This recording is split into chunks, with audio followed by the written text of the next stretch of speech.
But instead, we are going to be watching Michael Zhang versus Kendall Perry. It should be a lot of fun, and yeah, I mean, every match is going to matter a lot here. Likely a hefty group of tied trainers at the end of the day, so trying to win, get above that mark, not have to rely on your opponent when percentage is big. And these two trainers here are probably going to have pretty good opponent win percentages, facing off against one another. Absolutely, and you can see here on your screen our two teams from our two competitors.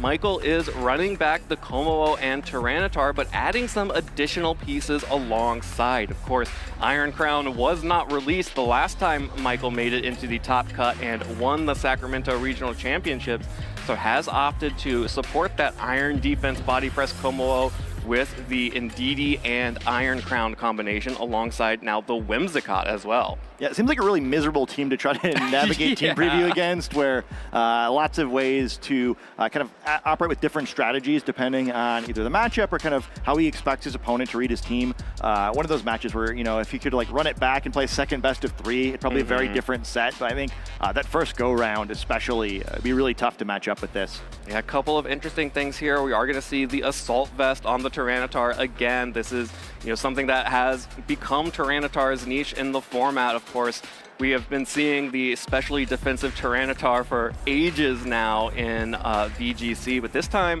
Michael will be running the Flying Terra type. Previously, it was the Psychic Terra type with Terra Blast. Instead, it's going to be double Rock type attacks on the Tyranitar with Stone Edge and Rock Slide. And of course, that Whimsicott, which we have been seeing a surprising amount of, actually running the Rock Terra typing as well, get a special defense boost from the Sandstorm and prevent any chip damage from the Sandstorm as well.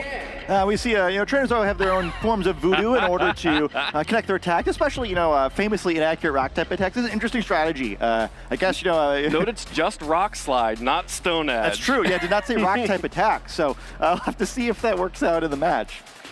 Well, Michael is, of course, going up against Kendall Perry, who I'm sure is feeling maybe a little bit intimidated sitting across the table from a regional champion. Kendall running a team that we are a little bit more used to seeing with the Tornadus and Glamora alongside that booster energy Fluttermane. We saw that a couple of times yesterday, but a few other things on here. Of course, the Entei is a Pokemon that was extremely hyped up at the start of the format and had actually sort of supplanted Incineroar in some of those really early metas as the premier fire type.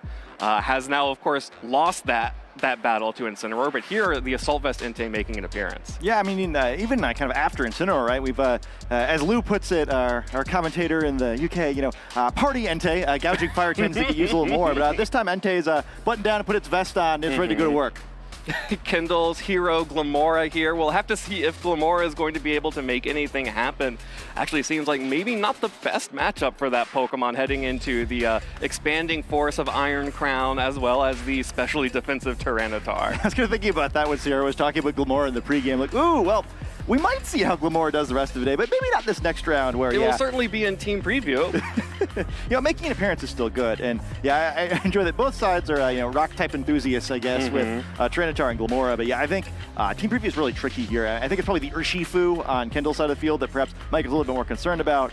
Can help out by dealing damage to both the Pokemon as part of the Psychic combo as well as against Tyranitar. All right, well, here we go. Game one of our first set of the day. We're going to see that Whimsicott on the field for Michael alongside the Hearthflame Ogerpon. And like you called out, the single strike Urshifu immediately on the field for Kendall alongside the Tornadus. So immediately threatening tailwind pressure for both players. Of course, Michael's Whimsicott also carries the tailwind option. Also additionally carries the Charm, which would normally be pretty good, but the Dark type Urshifu will block it, and the Wicked Blow doesn't really care about that. Yeah, it's literally the worst possible matchup for Charm, where, you know, however, I think the Moonblast is a lot scarier, right? Yeah. Whimsicott, not the most offensively gifted Pokemon we've ever seen, but certainly with both the same type attack bonus and double weakness, I think Moonblast would be pretty devastating, enough so that it'd be pretty tough not to Terrastallize here, although I guess there is the Focus Sash. All right, well, actually, the Terastallization will first off come from the Hearthflame Ogerpon, removing the grass typing, so removing the flying type weakness from that Pokemon, as well as getting an important boost to the physical attack, and again, boosting the power of Ivy Cudgel as well. Like you called out, Kendall is also forced to Terastallize, so both of these players are hitting the gas immediately turn one. Dark Terra typing on the Urshifu for Kendall, fire Terra typing for the Ogerpon for Michael. And there's a first Tailwind going up for Kendall. That's Tailwind for the Urshifu and the Tornadus, and no matched Tailwind on Michael's side. Just a big Wicked Blow into the Ogerpon. Picks up the one-hit KO with the Terra typing. The Terra boost will make sure that that Ogerpon goes down immediately, and that is the Terra wasted for Michael. Whimsicott gets to fire back a Moonblast and break the Focus Sash of the Urshifu, but that is still a Pokemon trade for Kendall and the Tailwind. Yeah, some true Tailwind gameplay there with both sides slugging out in the first turn. But yeah, much better trade there for Kendall. However, we do see the Pokemon that Michael has brought in the back, and perhaps not the most concerned about the Tailwind, although one key element to this is the Indeedee does not know Trick Room. It's not quite the version of his team that we're used to seeing. Michael's got a bunch of interesting looks and a little different variation of this than we usually see. Perhaps not quite as strong here, and Iron Crown's going to have to come in and see if it can get some work done here without its friend Indeedee, at least for now. Yeah, Iron Crown is in a pretty good position if Michael can get that Urshifu off the field. Without the Dark typing, I don't see many options for Kendall to sort of withstand the power of an expanding Force Assault. But unfortunately, Michael has not gotten that Pokemon off the field just yet, so Kendall's going to have to play really carefully to preserve the Urshifu. Yeah, and not only is Michael wasted his Terastallization already, but yeah, it was kind of awkward where he needs to spend his turn getting that Tailwind up probably in order to match speed, which is going to force him to lose even more resources here potentially. Could lose another Pokemon very easily on this turn facing down an Urshifu. Oh, actually just sort of bluffing the Iron Crown, actually wasting the booster energy there, and dodges the Sucker Punch because of it, bringing the Indeedee on the field. So Michael now has staggered the Tailwind just a little bit here, while Kendall lands the Bleak Windstorm and picks up a one-hit KO on the Whimsicott. No Terastallization available for that Pokemon, so Whimsicott just goes down, gets the Tailwind up, dodges the Sucker Punch, and now Michael is going to have to make as much use of these turns of Tailwind as possible. Well, the good news is there won't be any more Sucker Punches with the Psychic Terrain on the field, but that's a lot of resources spent. And, you know, normally in a situation like, oh, I can just Expanding Force and pick up the easy knockout and weaken the other Pokemon, except that's a Dark-type Pokemon, so it's not going to work. Well, Michael has been able to stagger Tailwind, so if Tornadus goes down, Michael will have one turn of speed advantage for his Pokemon. It looks like Kendall's just going to switch the Tornadus out, trying to preserve his Tailwind setter so that Kendall may be able to get the speed advantage again in the future. Actually going to be the Flutter Mane coming out, kind of a dangerous switch into the Steel-type Iron Crown. You see the booster speed will mean that that Flutter Mane is the fastest thing on the field because Michael's Iron Crown has already used up its booster energy. The Detect from the Urshifu means that this Tachyon Cutter does nothing into it, and the Dazzling Gleam just going to deal a little bit of chip damage to that Flutter Mane that Kendall is extremely happy about. That did no damage. Yeah, nice little reposition there where, again, it does get us closer to the point where Michael's going to have the speed advantage, but Tornadus now in the back, able to come out later if needed, and Urshifu is pretty pinned there, right? So at least now there's a trade-off where Flutter Mane likely to be the quickest Pokemon on the field because of how the booster energies have interacted so far in this match, and Indeedee forced to use Follow Me this time.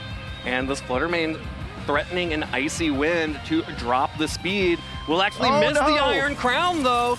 Only the Indeedee is going to take the speed drop from this Icy Wind, which means that Iron Crown will still be faster than the Urshifu. Targets down the Flutter Mane. That Dazzling Gleam actually making all of the difference, allowing the Tachyon Cutter to pick up the KO on that Flutter Mane. So no more threat of Icy Wind. That does mean that this Urshifu gets to fire off a Wicked Blow into the Indeedee. No Terastallization available for Michael to protect that Pokemon, so Indeedee goes down. But Michael was able to dodge the Icy Wind, so still has a speed advantage against this Urshifu for at least the final turn of Tailwind coming up. Yeah. I mean, the speed advantage against whatever's in the back. Oh, and Urshifu going down there, knocked out by the Rocky Helmet. No way to avoid that after being sashed. You know, Follow Me going to force it into attack into that Rocky Helmet. And as the Tailwind peters there, Michael's in a tough spot, but now with that Dark-type Pokemon removed, potentially able to try to close this game out with an Expanding Force. And Glamora's not going to like this type matchup at all. Yeah, this is a bad matchup for Glamora. Does have the option to protect with Spiky Shield here to stall out the final turn of Tailwind for Michael, while Kendall has the opportunity to set up a Tailwind of its own. But here's the thing, Michael is showing Calm Mind on Iron Crown, So if Kendall goes for a passive play, could just open up to allowing this Iron Crown to just get a boost in.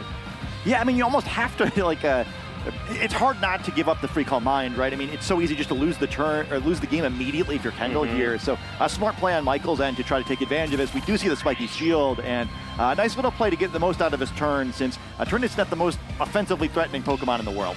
Yeah, there's the spiky shield, the calm mind from the Iron Crown. So Iron Crown will get a boost to the special attack and crucially special defense, while Kendall just goes for a little bit of chip damage with that Bleakwind Storm. Going to have the Tailwind Peter out now for Michael, and now Kendall has the opportunity to set Tailwind of his own if he needs it to outspeed the Iron Crown, or just go on the offensive and keep trying to deal as much damage as possible. I mean, after that Calm Mind, I mean, you gotta assume an Expanding Force is gonna be awfully devastating here. Be curious to see if we get a double knockout. With the Tailwind, though, Glamora's probably gonna get the chance to attack Force. Glamora gets to attack first and goes for an Earth Power, but with that special defense boost, is it enough? Not even close. Special defense boost on the Calm Mind and no Meteor Beam used for Glamora means that's gonna be a double KO from the Expanding Force.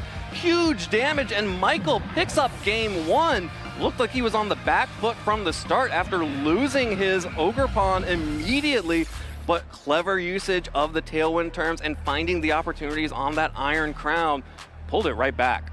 Yeah, pretty fun too, right? Where we see a lot of the Indeedee Iron Crown combination, but usually doesn't look anything like this. Yeah.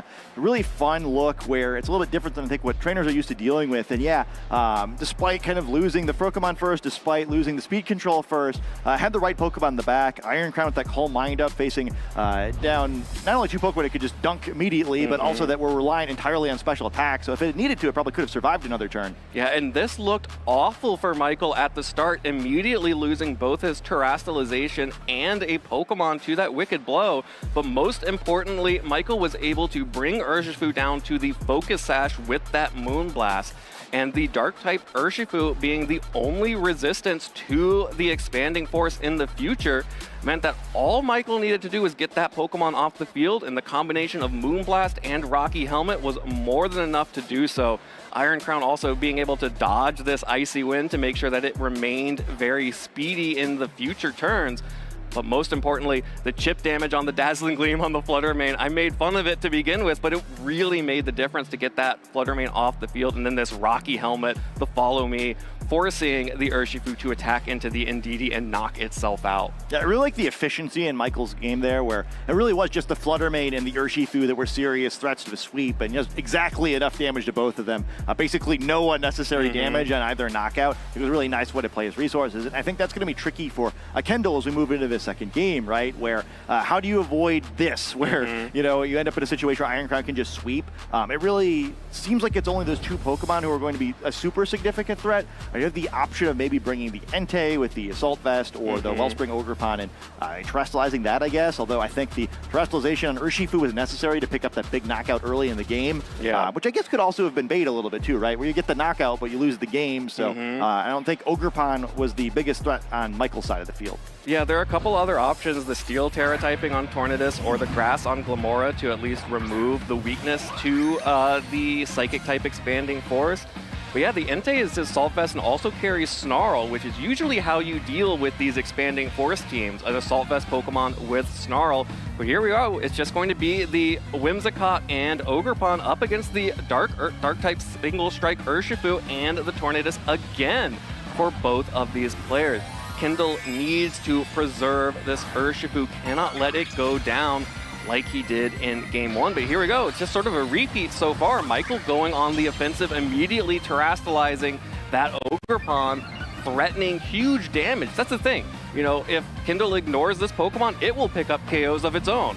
Yeah, I think that's a really powerful element of Michael's team, where there's so many big threats, it's hard to ignore all of them. And this is a really tricky turn, right? You know, will either side go for Tailwind? If you just try to go on the offense to protect Urshifu, you know, a Tailwind and an Ogerpon attack is going to be a knockout on the Tornadus as well. We just see a terrestrialization, so likely both sides are going to trade blows here. Yeah, it looks like a repeat of game 1 entirely so far. Wicked Blow, if that connects into the Hearthflame Ogerpon, yep, there it goes. We already know how this ends. Ooh! Or do we? It turns out that was just a roll. Urshifu actually not able to pick up the one-hit KO on the Hearthflame Ogerpon this time around. will, however, still take the Moonblast from Whimsicott, but now Ogerpon is still on the field. That is a huge IV Cudgel with the Embody Aspect boost, with the Terrestrialization boost, picks up a one-hit KO on the Tornadus. Oh, that's huge. I mean, we saw last game, even with the disadvantage Michael doing so well this time, Kendall's in a pretty tough spot. Already lost a Pokemon, nearly another. Yeah, I mean, at least Fluttermane gets out in the field safely this time, but it's got a long way to go just to get back to where it was last game, which was already a losing position. Well, yeah, the Fluttermane on the field with the booster energy is the fastest thing on the field, even after a potential tailwind here. But now you can also see that Michael has completely changed the end game for his team. Has the Tyranitar and the Como and baited the Entei from Kendall. So smart. Kendall has brought the Entei, hoping to catch the Iron Crown in Indeedee mode, and now sees the Tyranitar and has to know that, oh no, this is not what I expected. Yeah, this is really tough. Not only will Michael eventually wind up with the tailwind advantage again, but Tyranitar, a huge problem for these Pokemon. Not going to take too much damage from this Dazzling Gleam, although quite a bit there. Still, it's somewhat super effective. It was super effective. And the sand matters here too, right? Where, you know, we saw how little HP that Urshifu has in the back. Unless Kendall's somehow able to survive long enough, these two Pokemon, that sand expires before Urshifu comes out in the field, it's only going to have one turn left. And that's going to be tough with Entei facing down a Pokemon known for using its powerful rock-type attacks. Yeah, we know that Michael is wearing his Tyranitar pin to make sure that Rock Slide's always hit, but Stone Edge, the more powerful attack, also has a higher chance of missing. May not even need to use the Como in the back, but obviously knowing that the Como is in the back, that Fluttermane is now enemy number one, and Whimsicott with the ability to charm Entei means that this Pokemon will not be doing much damage whatsoever. Moonblast actually connecting onto the Tyranitar with a critical hit. Ooh, that crit could matter. How much is this going to do after the Tantrum?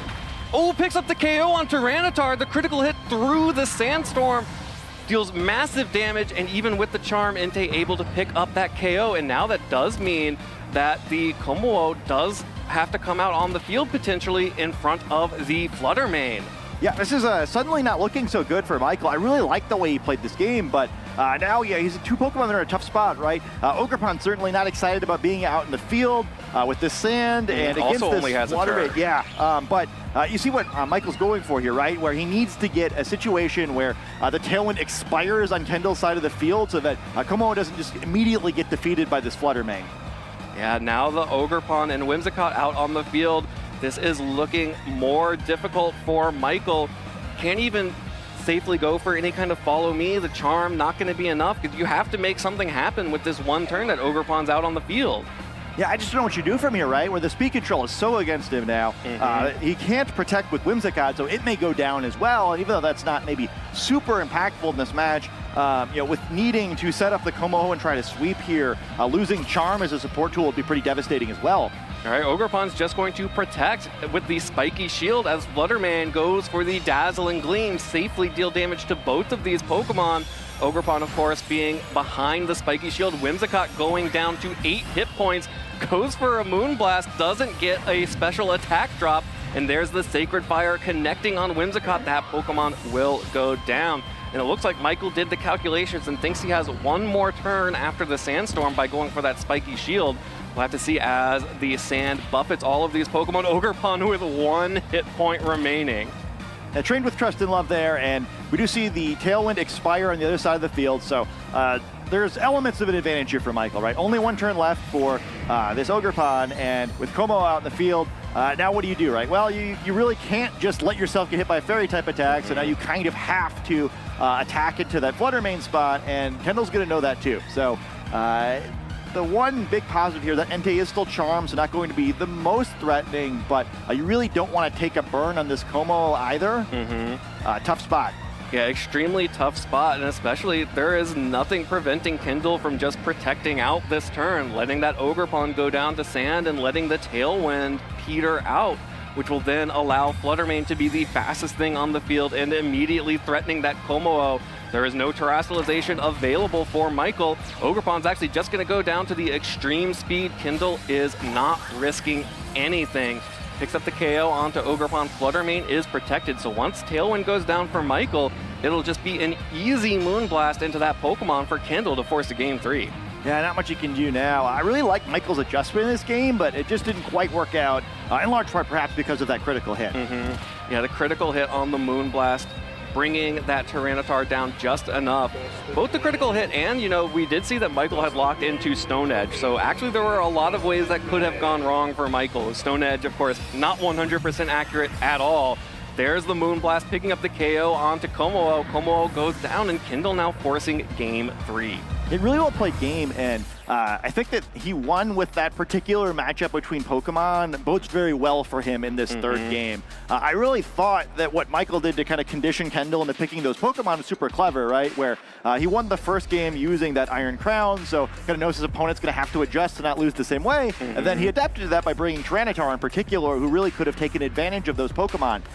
But the speed didn't work out that way, right? Tyranitar tried to take some damage switching into the battle, and then just wasn't able to actually use that type advantage before it was knocked out. And this looked disastrous from turn 1 when the Wicked Blow didn't pick up the one-hit KO on the Ogerpon this time around, and instead Michael was able to fire back with a one-hit KO of his own onto the Tornadus, meaning that Kendall would be ceding Tailwind control for the rest of the game. Maybe Kendall getting a little bit overconfident after getting the roll on Game 1.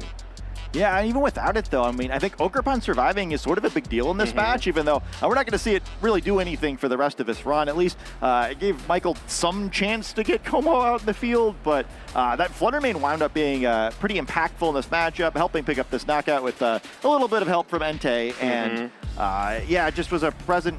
It was just present on the field, threatening these Pokemon, slowly dealing its damage, and there wasn't really anything Michael was able to do to threaten it the other direction.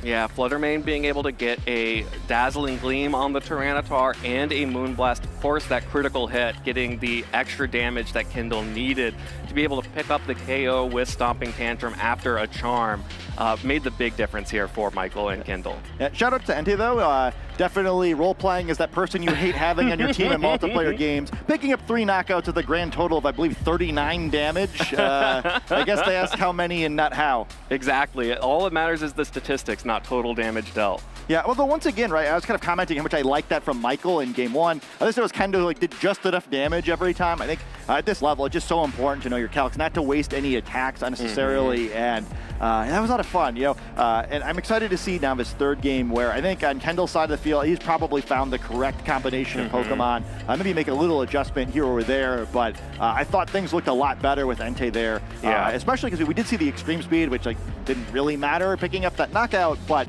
I think having that option is a big deal. It's another way to deal potentially that final bit of damage, and it's kind of good either way, right? If Michael picks the same Pokemon he did in that game, extreme speed still threatening. If Indeedee were to come back and turn off the option of using that extreme speed, well, you still want to snarl into that anyway. So Entei's kind of happy no matter what. I was a little surprised not to see it in Game 1. I thought that was a great adjustment. Yeah, I understand the reason you bring Glamora when you're facing down the Iron Defense Como. You want as much special attack as possible. But, here we see a big change here from Michael, not leading the Whimsicott and Ogerpon, instead going immediately for the Psychic Terrain and the Expanding Force mode. Iron Crown has the booster energy, so boosting its speed to be the fastest thing on the field. Although Kendall does have the option to go for a Tailwind and boost the speed of his own Urshifu. And, we've already seen that this Indeedee carrying the Rocky Helmet and Follow Me will go down to a Wicked Blow if it's not able to Terrastalize, but does have the ability now, this time, for the first time, it's not going to be the Hearthflame Ogerpon Terrastalizing turn 1. Can actually defend itself against this Urshifu pretty well. Yeah, I wonder what Michael's expecting. We're kind of seeing him take some time to figure out this turn. With his opponent leading the same leads as he did the previous 2 games, I would have thought this is what he was expecting. So perhaps he thought there was going to be a mix-up here. Well, here comes the Entei. Just like you said, Entei being a crucial Pokemon for this matchup.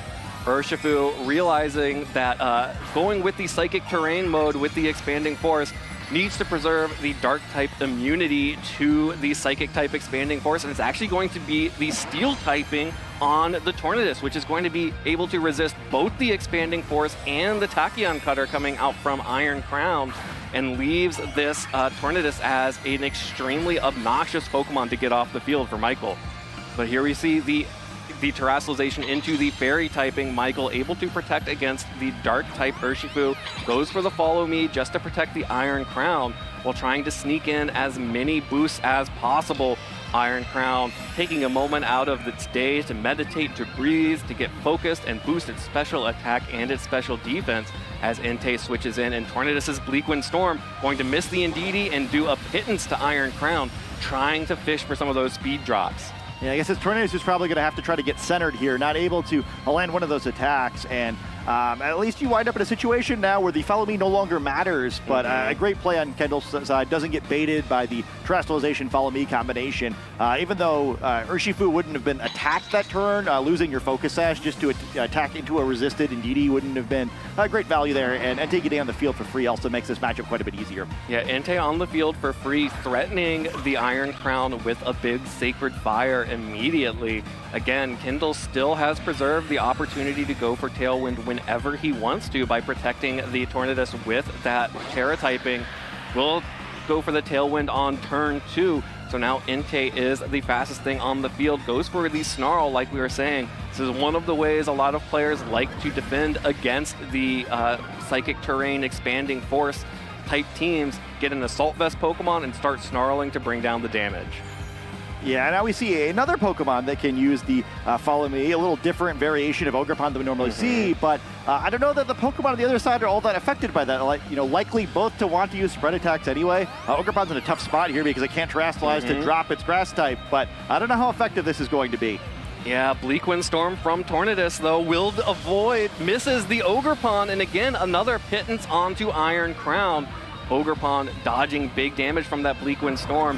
Iron Crown finally gets a speed drop from the Bleakwind Storm and takes a Snarl, so now at neutral special attack to fire off this Expanding Force. Tornadus will resist, and Entei showing the power of Assault Vest, taking less than a third. Still, I think it really shows the power of Expanding Force that despite everything that's happened, that's still pretty good damage. I think the trouble now is that you're likely not going to be able to use it again without getting snarled, and that really is going to start reducing the damage here. However, Michael not in such a bad spot compared to what he could be. Ogerpon suddenly much, much healthier, although, again, it's not really doing anything on the field here, right? Like, I don't know that it being healthy is really helping Michael, at least currently, move toward an endgame, but it does theoretically have a type advantage. Maybe just try to knock out the Tornadus and dodge one more attack. Yeah, dodge one more Bleakwind Storm, and you can fire off an Ivy Cudgel into the Steel-type Tornadus.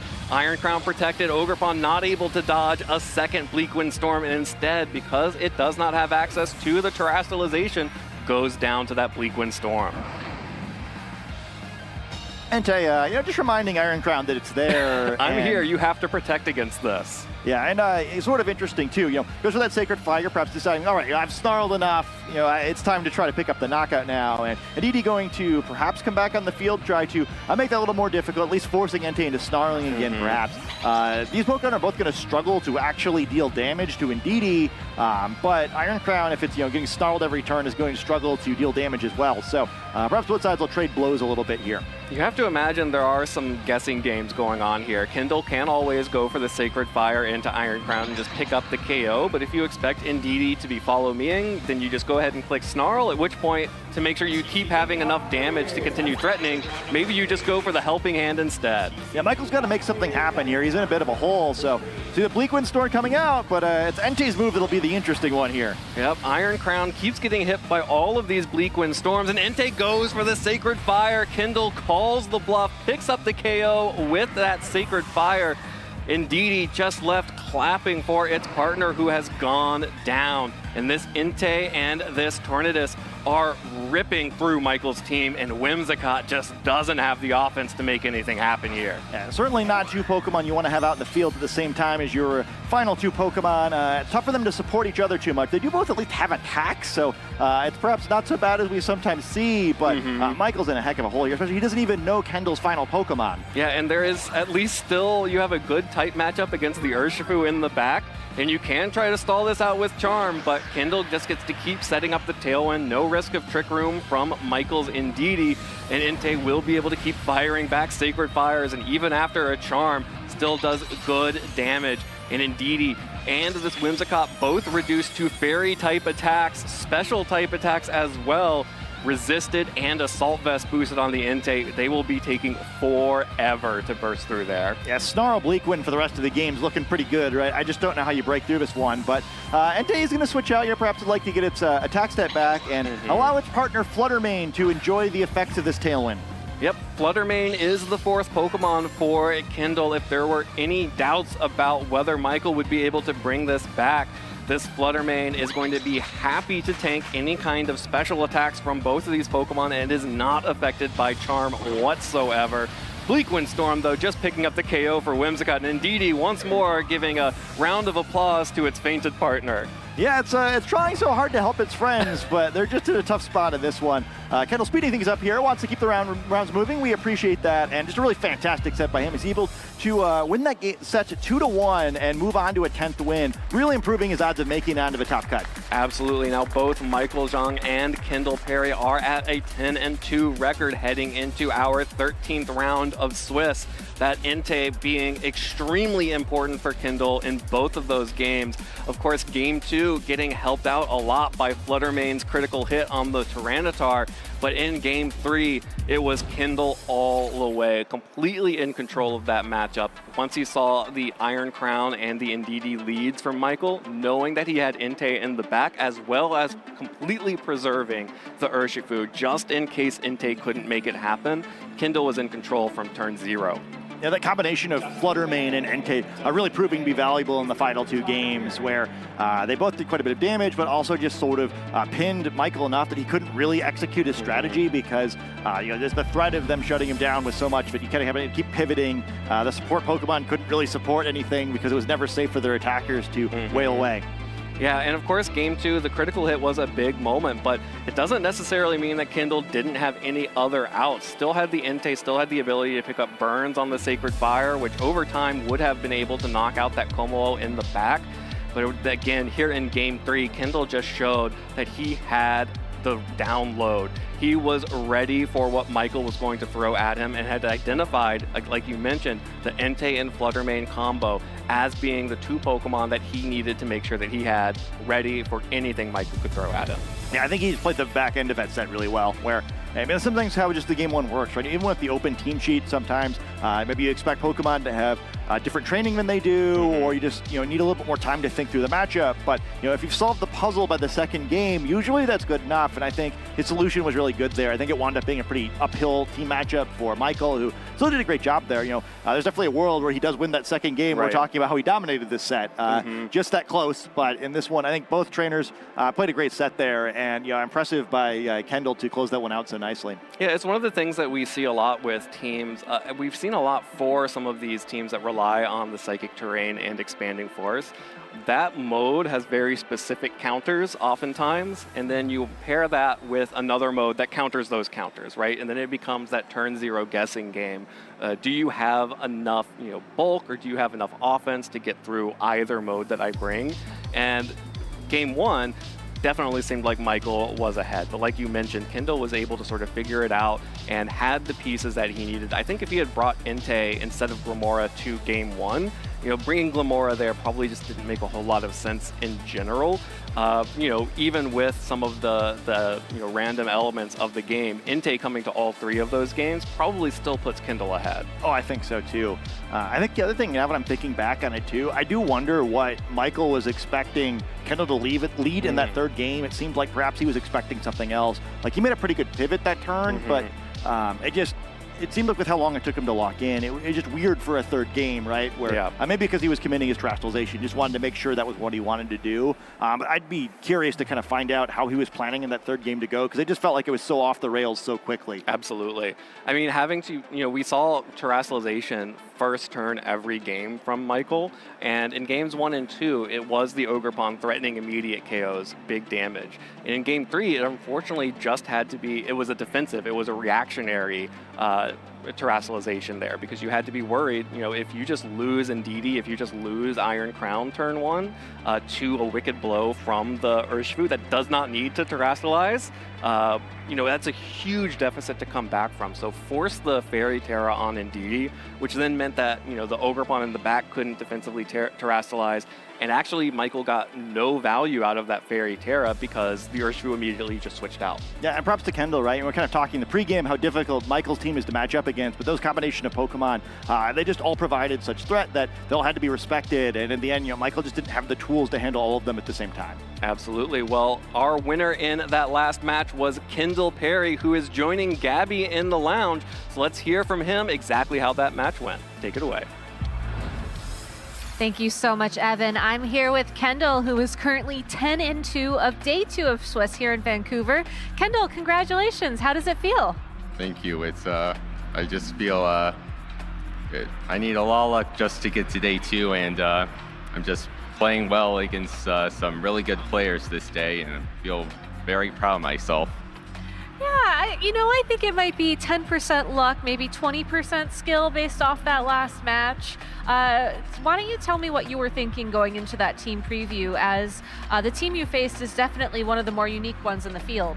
Yeah, I was definitely kind of scared of it just going into Game 1 team preview, but I just thought Tailwind plus Terra Dark, Wicked Blow could do some good damage. And after Game 1, which I lost, that's when I decided that Entei was the better pick, since it could do better against the Iron Crown and kind of neuter it with Snarl and do a lot of damage with Sacred Fire. Yeah, and we did see that play out, both the importance of Snarl and Sacred Fire. Now, your Entei is running the Assault Vest variant. It's a Pokemon that we've seen a lot in past regulations, but not so much in Regulation F. So when you were building your team for this tournament, why did you pick Entei?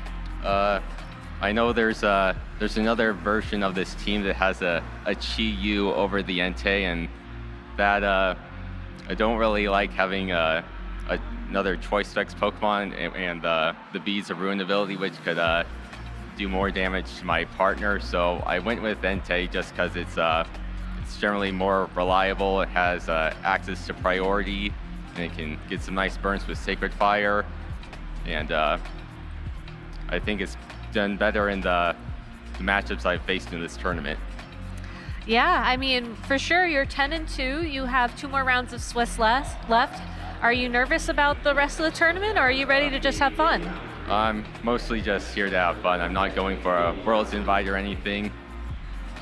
And you mentioned that this was your first time ever on stream. Yes. Was this also your first tournament? No, I've been going to tournaments since 2017. All right. I day 2'd Vancouver last year. All right, so just here for a good time, following up on a second day 2. Congratulations on that. Thank you. Do you have any advice for anybody at home who maybe is looking to, get that consistency? 2 day 2s at the same events 2 years in a row is pretty awesome. Well, I don't think I'm the good person to ask for a consistency, since I've been to probably a dozen regionals, and those are the only 2 I've done day 2. So I'll just say that use teams that are well established and just practice with them. Yeah, I think that's very good advice. And, don't worry about the other tournaments. In Vancouver, you're doing very well. So congratulations on your run so far this weekend. Best of luck. Do you have any shout outs you want to give for anybody at home? I guess I'll just shout out Michael, who I faced last round. We actually faced each other round 1 of Vancouver last year. Oh, wow. So that was a good rematch then. Mm-hmm. All right, well, congratulations and best of luck for the rest of the day. Casters, why don't we go back to you?